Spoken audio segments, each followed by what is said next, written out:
नमस्कार, आप देख रहे हैं 9 भारत समाचार। नमस्कार, आप देख रहे हैं नवभारत समाचार। मैं हूं नेहा राठी। आइए देखते हैं आज की बड़ी खबर। राजधानी शिमला में 33% महिला आरक्षण विधेयक को तुरंत लागू करने की मांग एक बार फिर जोर पकड़ने लगी।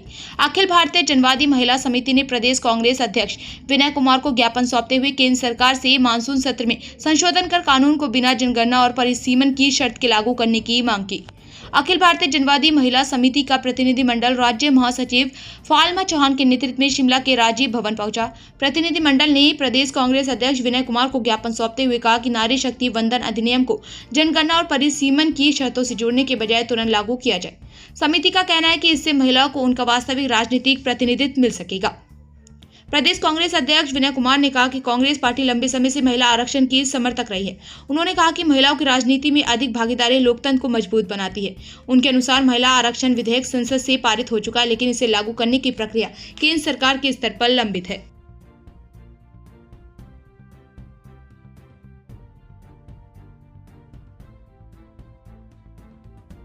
आज अखिल भारतीय जनवादी महिला समिति जो है वो अपना एक मेमोरेंडम लेके हमारे कांग्रेस के राजीव भवन में आए हैं और उन्होंने मुझे एक मेमोरेंडम दिया है जिसमें उन्होंने मांग की है कि जो 33% आरक्षण की महिलाओं को पहले भी एक बिल पास हुआ है, वो उनका कहना ये है कि उसे इस मानसून सेशन में एज इट इज़ पास किया जाए और जिस तरह से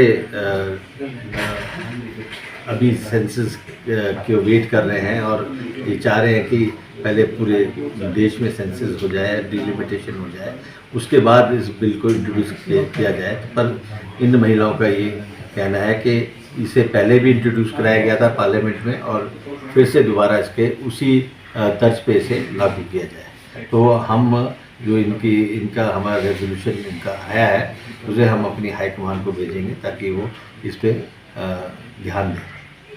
कितना वाजिब मानते हैं, क्योंकि केंद्र सरकार की तरफ से सीटें बढ़ाने की यहाँ पर बात हुई थी, हालांकि अभी 547 है। कितना वाजिब मानते हैं अगर ये 33% आरक्षण जो इसी में लागू हो जाता है? आपका क्या? मैं आपको बताना चाहूँगा कि कांग्रेस पार्टी का तो पहले से भी यही स्टैंड था और हमने जब इसको एक ध्वनि से पार्लियामेंट में पास किया था पहले भी, तो हमारा यही मत था कि आप बजाय इसके कि आप डिलिमिटेशन का जो आकार है वो पूरे हिंदुस्तान में किसी को पता ही नहीं कि किस आकार से डिलिमिटेशन होनी है, कितनी सीटें बढ़नी है, कितनी रिजर्वेशन होनी है, कोई किसी को कोई ज्ञान नहीं, क्योंकि ये अभी कोई क्लैरिटी नहीं है। ये तो आपको पता है कि इनका अपना दिमाग है कि भारतीय जनता पार्टी के लोग अपना आप इसको सम अप करते हैं और बाद में इंट्रोड्यूस करते समय ले आते हैं। वैसे ही जैसे इन्होंने अभी भी किया, एक दिन पहले इंट्रोड्यूस किया और अगले दिन ये पास कर देते हैं। तो ये इस एनालॉजी पे चलते, पर जिस पे सभी पार्टियों ने बहुत एक्सरसाइज की और इस पार्लियामेंट में इस बिल को अच्छी तरह से डिस्कस किया गया, उसके बाद पास किया गया। हम चाहते हैं कि इस बिल को उसी तर्ज पे फिर से पास किया जाए।